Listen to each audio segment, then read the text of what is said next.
King Charles III is already making his mark on Britain, but here at the Goldsmiths Company, one of Europe's oldest precious metal authenticators, it's more literal.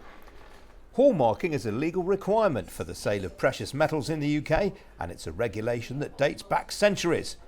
But this year, Goldsmiths is doing something a little bit different. Continuing a tradition begun in 1934 with the Silver Jubilee of King George V and Queen Mary, Goldsmiths are authenticating gold and silver submitted to them with a new Coronation Hallmark.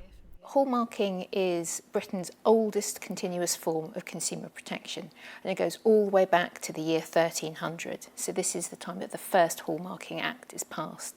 And the idea then is to make sure that unscrupulous goldsmiths don't sell items, pieces of jewellery, maybe cutlery to the public that has got too much base metal mixed in.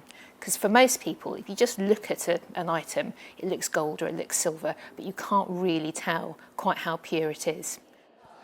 2022 was an exceptionally busy year for the London Assay Office with the late Queen's Platinum Jubilee. But this year is turning out to be just as busy. Tens of thousands of pieces of gold and silver hallmarked with the King's moniker have already passed through these doors. And if you've ever wondered where the term hallmark comes from, it's from this very hall. Pieces have been authenticated here since the 1300s. It's an institution almost as old as the monarchy itself.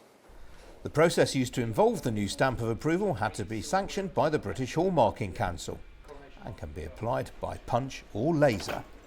The Coronation Hallmark is available to jewellers, silversmiths and retailers up until the end of next year. When you're applying the mark, you want this line touching your thumb. That's the one that faces towards you. Okay. Methods of hallmarking have modernised with time, with much of the stamping now happening by laser engraving. However, the old ways are still being used thousands of times a day. Sometimes we have to place it back in again to make sure it's the right depth all the way around, getting all the detail out so that it's a pristine hallmark at the end for the consumer to look at it, can verify that it's silver, but obviously this is the coronation mark to indicate it was hallmarked this year. Even though Goldsmiths has been around longer than Buckingham Palace, the Guildhall and even the Bank of England, practices have changed since the company's inception in 1327.